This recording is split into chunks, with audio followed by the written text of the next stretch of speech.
gaaf Afrikaa tergamada United States khata Jeffrey Feltman marii jidduu tankeen muummichi ministeera Itoophiyaatiif hooggantoota adda bilisummaa uummata Tigraay waliin tolchaa ture ilaalchisuu miidiyaaf ibsa kennee jedhan. Himati Abiy Ahmad dhiyeen kan biyyoota laarra dhiyeessuu jedhu gochisuu kanees duguug sanyii dhala namarratti humnoota la wariirraa wata dhoksuuf akka ta'e dubbatamaa lamaan iyyurra dubbaan.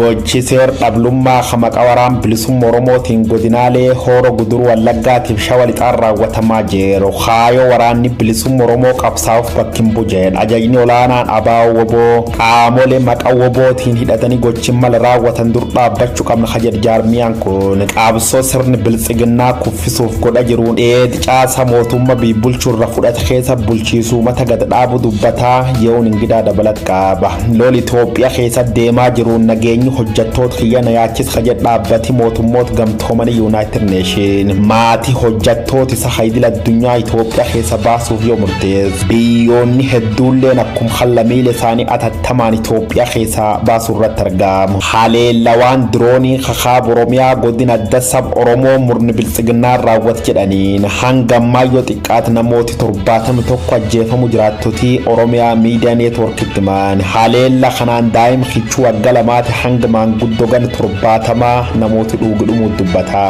Abrahaam Birruu waan odeeffat qaba. Sadaas 24 bar 2021 guyyaa roobii guutuun oduu akka itti aanu dhiyaata.